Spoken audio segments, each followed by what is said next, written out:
안녕하십니까 여러분들. 친절한 오지라퍼들의 유익한 참견, 니돈의 참견입니다. 벌써 9번째 니돈참인데요. 너무 오래됐습니다 진짜. 네. 좋습니다. 자, 그러면 오늘도 애정 가득 지식 듬뿍 유익한 참견해 주실 우리 스타 자문단 분들 소개해 드리면서 바로 시작해 보도록 하겠습니다. 두 분 너무 반갑습니다. 안녕하세요. KB국민은행 지혜진 변호사입니다. 안녕하세요. KB국민은행 곽종규 변호사입니다. 네, 멘토님들 모두 반갑습니다. 그러면 니돈의 참견 바로 시작해 보도록 하겠습니다. 네, 그러면 바로 오늘 고객님의 고민 사례부터 한번 확인해 보고 저희가 가보도록 하겠습니다. 1+1 행사 상품, 2+2 전세 상품, 내 권리는 어디까지? 라는 제목인데요. 안녕하세요. 저는 서울에서 자취를 하고 있는 33살 직장인입니다. 현재 거주하고 있는 집에 전세 계약 만료가 6개월 정도가 남게 되어 계약 갱신 청구권 행사를 고민하고 있는 와중에 현 집주인이 제가 살고 있는 집에 매도를 계획하고 있고 매수하는 집주인은 실거주를 고려하고 있다는 것을 알게 되었습니다. 집주인은 매수자가 실거주하게 될 경우 저의 전세 계약은 본인과 한 것이므로 매수자에게 계약갱신 청구권을 청구할 수 없고 나가야 한다고 하는데 정말 집주인의 말대로 꼼짝없이 나가야 하는 것인지 아니면 어떠한 보상을 받거나 현 집에서 전세 계약 연장이 가능할지 궁금합니다. 저의 권리는 정확히 어디까지인가요? 네, 오늘의 고객님은 요즘 핫하디 핫한 계약갱신 청구권에 대해서 문의를 주셨는데요. 계약갱신 청구권은 부족하지만 제가 간단히 설명을 드려보자면요. 2020년 8월부터 시행되고 있는 임대차 3법 중 하나인데요. 임대인은 정당한 사유가 없다면 임차인의 요구를 받아들여야 하고요. 이때 전월세 상한제에 의해 가격은 5% 이내로만 증액이 가능하게 되어 있습니다. 제가 한번 간단히 설명을 드렸는데 제가 설명한 내용이 멘토님들이 들으시기에 맞는지 한번 또 너무 정확하게 말씀해 주셨습니다. 범PD님이 요 니돈의 참견 진행하시면서 진짜 전문가가 다 되신 것 같다는 생각이 들었는데요. 저는 그럼 계약갱신 청구권이 이제 입법이 되고 실제 운영이 되면서 미쳤던 영향에 대해서 좀 살펴보려고 하는데요. 임차인의 주거 안정을 도모하겠다라는 차원에서 이제 도입이 됐지만 실제 운영하면서는 여러 가지 이제 부작용들이 나타났는데요. 이제 그 중에 하나가 부동산 그 실제 매물의 가격은 굉장히 폭등을 하는 와중에 이제 갱신 청구권을 행사했을 때 전세 보증금은 이제 상한제에 막혀서 증액할 수 있는 금액이 제한되어 있다 보니까 임대인 입장에서는 이제 이런 것들을 타개하기 위한 자구책으로 이제 관리비라는 명목으로 다른 비용을 이제 임차인에게 추가로 부담을 시킨다든지 아니면 이제 전세를 월세로 전환을 한다든지 이러한 모습들도 나타나기도 했고요. 그리고 이제 임대인 같은 경우에는 계약갱신 청구권을 행사했을 때 실거주를 이유로 이제 갱신 거절을 할 수 있는 것인데 임차인이 나가지 않겠다 이렇게 버틸 경우에는 이제 이사비나 위로금 이런 것들에 대한 요구를 했을 때 어떻게 해야 될지 갈등 상황이 벌어지기도 했습니다. 또 이제 그 임차인이 이런 이사비나 위로금을 요구하는 거에 맞대응해서 임대인은 또 원상회복 의무 제대로 이행하지 않았으니까 수리비 내놓고 나가 이렇게 이제 갈등이 벌어지기도 하고요. 그리고 또 하나 나타났던 건 이제 계약갱신 청구권을 행사한 매물 같은 경우에는 상한제에 막혀서 이제 금액이 전세 매물이 이제 금액이 그렇게 오르지 않았다면 요게 아닌 이제 새롭게 신규 진입하는 전세 매물 같은 경우에는 굉장히 가격이 올라서 서로 가격 차이가 많이 나게 되는 그러한 상황도 발생하게 됐습니다. 네, 덧붙여 말씀드리자면은 임차인은 이 권리를 당당히 행사할 수 있긴 한데 임대인 같은 경우에도 또 재산권 침해 여지가 있기 때문에 항상 갈등 상황이 발생해 왔던 것 같습니다. 오늘은 이런 분쟁에 대해서 실제 판례들을 통해서 샅샅이 알아보도록 하겠습니다. 네, 법이 아무래도 이제 최근에 시행된 그런 법이다 보니까 많은 분들께서 좀 많이 헷갈리기도 하실 것 같다라는 생각이 듭니다. 오늘 우리 멘토 두 분이 정말 잘 알려주실 테니까요. 여러분들 지금 전세를 살고 계신 분들 영상 끝까지 집중해서 봐주시면 정말 좋을 것 같습니다. 6개월에서 2개월 전에 계약갱신 청구권을 행사해야 한다라고 했는데 정확히 며칠로 계산을 하고 해야 될까요? 이런 기간 계산이 상당히 어려운 점이라고 할 수 있습니다. 우선 계산의 원칙을 말씀드리면은 계약 체결할 때 계약 기간을 정확히 연월일로 명시를 한다고 하면은 별 문제가 없긴 한데요. 예를 들어서 2022년 4월 1일부터 2년간이라는 식으로 표식을 하게 된다고 하면은 헷갈릴 수가 있잖아요. 그리고 계약갱신 청구권도 마찬가지인데요. 계약갱신 청구권 행사 기간은 계약 종료일로부터 6개월 전부터 2개월 전 사이이기 때문에 또 이제 계산하는데 헷갈릴 수가 있습니다. 순서대로 말씀드리면은 시작일은 오전 0시부터 시작하거나 연령 계산이 아닌 이상은 초일을 불산입하는 게 원칙이다라고 보시면 됩니다. 또 종료일은 연과 또는 월로 계산이 되는데 이는 최종월 또는 최종연에 해당 기산일 전날이 만료일이 된다고 보시면 됩니다. 얘가 중요하잖아요. 정말 중요하죠. 얘가 제일 필요합니다. 헷갈리시니까 저도 이제 안 헷갈리기 위해서 예를 들어서 설명드리면은 2022년 4월 1일부터 2년간 계약을 체결했다라고 할 때 2022년 4월 1일이 기산점이 되냐? 오전 0시부터 시작하는지를 파악해야 되고요.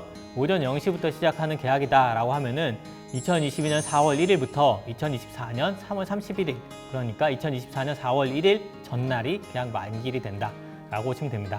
거기에 이어서 이제 갱신 청구권을 그 계약 기간이라고 했을 때 언제 행사를 해야 되는지는 이제 계약 기간 만료일 아까 이제 똑같은 예에서 살펴보면 2022년 4월 1일에서 이제 종료일 2024년 3월 31일까지 임대차 계약 기간이 있다고 했을 때 요 종료일인 2024년 3월 31일부터 6개월 전에서 2개월 전 사이에 이제 갱신 청구권을 행사하는 게 되는 건데요.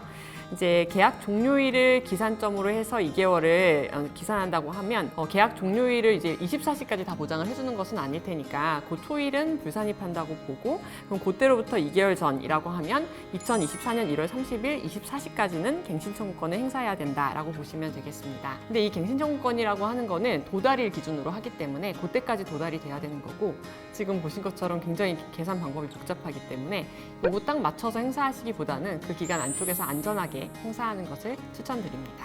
네, 단 하루임에도 큰 차이가 있을 수 있는 임대차 계약 관련 기록법이었던 것 같습니다. 머리가 조금 아프긴 한데 여러분들 지금 이거 보시면서 나는 언제였더라 이러면서 막 계약서 찾아보시고 막 그러신 분들 계실 것 같은데요. 미리미리 시간 있을 때 하시길 바라겠습니다.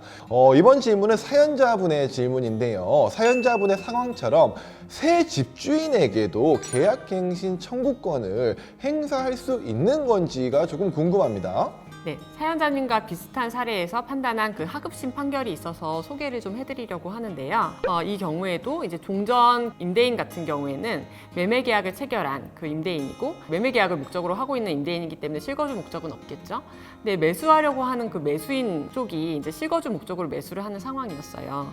근데 이 판례에서는 이제 임차인의 주거 안정성을 더 우선시해서 종전 집주인에게 계약갱신 청구권을 이제 법정 기간 내에 행사를 했을 경우에 새 집주인이 실거주를 목적으로 한다 하더라도 세입자에게 갱신 거절할 수 없다라는 이제 결론의 판결이 내려졌습니다. 요 이제 판결의 승패를 갈랐던 부분은 등기 시점이었어요. 매수자가 소유권 이전 등기를 마치기 전에 이제 세입자가 기존 집주인에게 법정 기간 내에 계약갱신 청구권을 마쳤다면 매수자는 세입자의 계약갱신 청구권을 거절할 권리가 없다는 것이 주요 쟁점이었습니다. 그렇기 때문에 이제 우리 사연자님도 이 계약갱신 청구권을 행사할 때 매수자가 소유권 이전 등기를 마쳤는지 여부를 잘 확인하셔서 이 판례의 적용을 받아보시면 되겠습니다. 정말 인생은 타이밍이라는 그 말이 괜히 있는 게 아닌 것 같습니다. 네. 사실 사연자님이 들으시면은 조금 서운하실 수도 있을 것 같은데요. 근데 새 집주인분도 만약에 이제 정말 소유권 이전 등기가 늦어서 집에서 실거주를 못하게 된다라면은 그 또한 또 난감하지 않을까라는 생각이 좀 많이 드는 것 같습니다. 네, 그렇다면 제가 한 가지 더 궁금한 점이 생겼는데 임대차 3법이 시행된 지 정말 얼마 안 됐습니다. 지 변호사님이 언급한 판례가 이게 좀 일관된 판례인지 조금 궁금한 부분이 있거든요. 그렇지는 않습니다. 대법원 판례는 나오지 않았고 하급심 판례 중에서도 서로 상반된 판례들이 나오고 있습니다. 예를 들어서 최근에 나온 판례 중에서는 매수인의 손을 들어준 판례가 있습니다. 사안은 거의 비슷하다 보시면 되는데 매매 계약 체결이 있었고 매매 계약에 따른 소유권 이전 등기가 있기 전에 매도인을 상대로 임차인이 갱신 청구권 행사했습니다. 그때 매도인은 실거주 목적으로 갱신 거절을 하였고 매수인이 소유권 이전 등기를 한 이후에 또 매수인도 나름대로 실거주 목적으로 갱신 거절을 하였습니다. 이에 대해서 판례는 매수인의 손을 들어줬다라고 보시면 되는데 그 사유가 원래 이제 매매 계약을 체결하게 되면은 예를 들어 임차인이 있는 주택을 매매 계약을 체결한다라고 할 때 매수인은 임대인 지위를 그대로 승계받게 되어 있는데 이때 갱신 거절권도 그대로 승계된다라고 보았기 때문에 매수인도 본인이 실거주 목적으로 갱신 거절을 할 수 있다라고 본 사례입니다. 같은 상황이라고 하더라도 법원에 따라서 판례 결과가 달라질 수도 있다는 것을 제가 한 번 더 느끼게 된 것 같습니다. 또 이 법이 새로 생긴 법이다 보니까 이전에 판결된 사례들이 정말 많지가 않습니다. 그래서 다들 본인이 어떤 상황이신지 갈팡질팡 많이들 고민하고 계실 것 같은데요. 질문을 한 개 또 드려보도록 하겠습니다.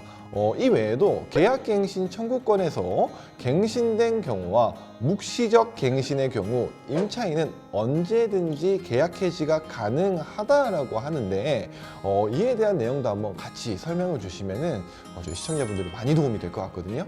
이 부분도 이제 임차인 분께서 챙겨두시면 굉장히 유익한 부분이라고 보시면 되겠는데요. 묵시적 갱신을 통해서 갱신된 계약이든 갱신 청구권 행사를 통해서 갱신된 계약이든 계약 기간 중에 임차인은 언제든지 계약 해지가 가능합니다.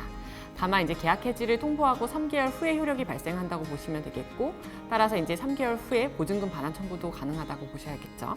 근데 현실적으로는 이 보증금을 받아야지 임차인이 이제 새로운 집에 들어갈 때 잔금도 치르고 할 수 있을 텐데 이 부분에 대한 게 이제 조율이 안 되면 계약이 다 어그러지게 될 수밖에 없잖아요. 그렇기 때문에 이제 집주인과 실질적으로는 이제 협의가 필요할 수밖에 없는 상황이라고 보시면 되겠는데요. 다만 이렇게 이제 중간에 해지를 하려고 하는데 임대인이 연락도 받지 않고 아니면 뭐 중개 수수료 부담 등을 요구하는데 이제 무리한 요구를 해온다. 그럴 경우에는 이제 어쩔 수 없이 임차인 쪽에서는 이제 내용 증명을 통해서 묵시적 갱신 해지하겠다 이렇게 해지 통보를 명확하게 통지하면서 이제 보증금 반환 청구 의사 표시도 해두시는 게 좋겠습니다. 맞습니다. 아무래도 좋은 게 좋은 거다라는 말이 있듯이 서로가 좀 이해하고 배려하는 자세가 좀 많이 필요하지 않을까 그런 생각이 듭니다. 참고로 제가 조금 더 부연 설명을 드리자면은 이제 법인 관련된 계약이 많이 있을 수 있습니다. 임대인도 법인이 될 수 있고 임차인도 법인이 될 수 있는데 임대인이든 임차인이든 법인이 이제 계약 당사자가 될 때 주택임대차보호법상 보호를 받을 수 있는지 여부에 대한 건데요. 최근 판례는 임대인이 법인인 경우에 임차인이 계약갱신 청구권 행사를 한 경우 실거주 목적의 계약갱신 거절을 할 수 없다라고 판시한 예가 있습니다. 이 이유는 법인이 이제 본인의 직원들을 이제 거주시킬 목적으로 갱신 거절을 한 경우인데요. 주택임대차보호법은 자연인을 보호를 하는 것을 목적으로 하기 때문에 인정되지 않은 사례라고 보면 되고 임차인이 법인인 경우에는 마찬가지로 주택임대차보호법의 원칙적인 보호를 받을 수 없다라고 보시면 되겠습니다. 네, 임대차 3법은 개인의 행위자에게 적용이 되는 법안인 것 같습니다. 그럼에도 불구하고 임차인들에게도 여러 부작용이 발생하고 있는 것 같아서 좀 안타까운 마음이 드는 것은 사실인데요. 그러면 혹시 계약갱신 청구권에 대해서 번복한 사례도 있는지 한번 들려주시면 좀 좋을 것 같습니다. 네, 이런 또 판례가 하나 있었습니다. 임차인이 원래는 나가기로 해놓고 돌연 말을 바꿔서 계약갱신 청구권을 행사한 그런 사안이었는데요. 그래서 임차인이 임대인에게 계약갱신 청구권을 행사하지 않겠다는 의사를 명시적이고 종국적으로 표시한 경우에만 이 갱신 청구권을 포기했다고 봐야 된다라고 판단을 해서 해당 사안에서는 임차인이 이사갈 곳과 이제 새로운 계약을 체결하는 경우에 임대차 계약을 종료하고 갱신 청구권을 행사하지 않겠다라는 취지로 이제 언급을 했었는데 이러한 의사 표시가 갱신 청구권을 행사하지 않겠다라는 그런 확정적이고 종국적인 의사 표시로서 권리를 포기했다고 볼 수는 없다라고 해서 이런 상황에서 다시 갱신 청구권을 행사했을 때 그 갱신 청구권은 유효하다라고 판단했습니다. 네, 이렇게 임차인을 위한 임대차 3법 중 계약갱신 청구권과 관련된 여러 분쟁 및 그에 대한 판례에 대해서 한번 알아보았습니다. 사연자님 고민이 좀 해결이 되셨을까 모르겠는데 네, 임대인과 임차인 사이에 갈등이 없는 것이 정말 베스트이지만 또 혹시 모를 분쟁 발생 시 나의 권리를 지키기 위해서 이런 관련 판례에 대해서 주의 깊게 알아보고 다니시는 것도 나쁘지 않을 것 같다라는 생각이 많이 드는 것 같습니다. 네, 이제 곧 다가오고 있는데요. 2022년 7월이면 이제 갱신 청구권 행사한 이제 매물들, 전세 매물들이 나오게 되는 만큼 이 부분에 있어서 굉장히 큰 지각 변동이 예상됩니다.